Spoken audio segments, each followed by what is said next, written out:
वरी वरंदो वाव वरी वसंदा मींह सजण मिलंदा सजणे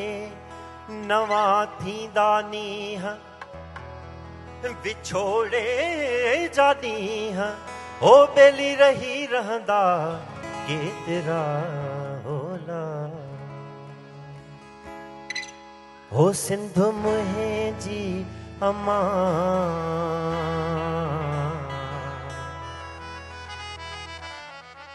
हो सिंध मुंहिंजी अम्मा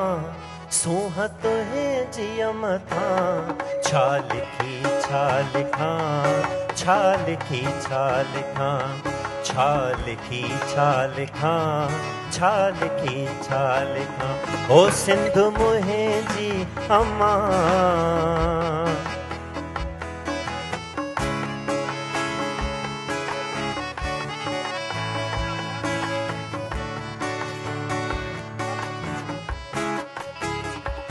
तुझे माण्हुनि खे सीने में सांढियो वतां तुझे माण्हुनि खे सीने में सांढियो वतां तुझे लाड़नि लयनि खे बि चंदन चवां तुझे लाड़नि लयनि खे बि चंदन चवां शाल तुझे ही कुख मां पियो हर हर ॼमां शाल तुझे ही कुख मां पियो हर हर ॼमां खीर तुझो पियां वेर तुझो वठां वीर तुझो थियां छा लिखी छा लिखां छा लिखी छा लिखां छा लिखी छा लिखां छा लिखी छा लिखां हो सिंध मुंहिंजी अम्मा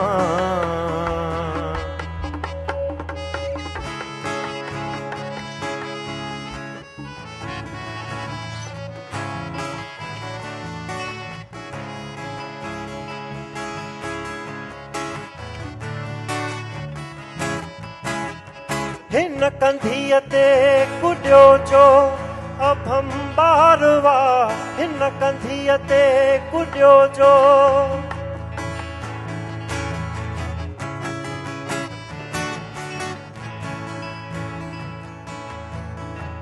कॾहिं गिरजे कात थी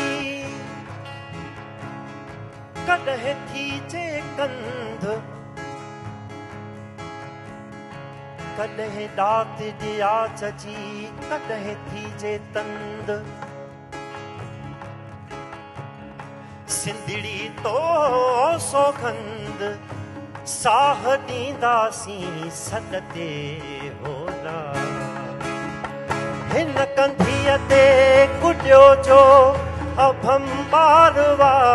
हिन कंधीअ ते कुॾियो जो अभंबारवा कंहिं तजी चले जो जानी अखियुनि ठारवा कंहिं तजी चले जो जानी अखियुनि ठारवा हू जो बालक सुभाणे जो मैं मारवा हू जो बालक सुभाणे जो मैं मारवा हुन जी ॿोलीअ ऐं लोलीअ त सदके वञा मां त सदके वञा छा लिखी छा लिखां छा लिखी छा लिखां छा लिखी छा लिखां छा लिखी छा लिखां हो सिंध मुंहिंजी अम्मा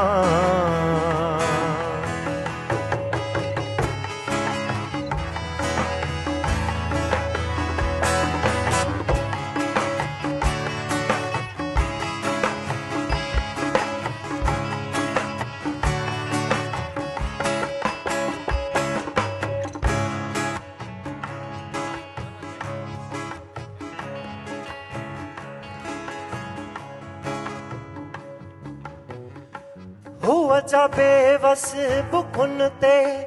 मढ़े मंड थी हुआ जा बेवस बुखुन ते मढ़े मंड थी अजब जो टे असर जो उथी जंड थी अजब जो टे असर जो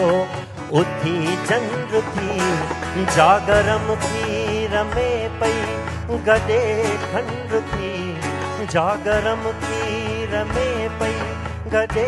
खंड थी तेह सुहागिण खे मां कीअं न सजदो कयां कीअं न सजदो कयां छा लिखी छा लिखां छा लिखी छा लिखां छा लिखी छा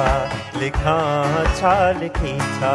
लिखां ओ सिंध मुंहिंजी अमां सूंह तुंहिंजी मथां छा लिखी छा लिखां छा लिखी छा लिखां छा लिखी छा लिखां छा लिखी छा लिखां छा लिखी छा लिखां छा लिखी छा लिखां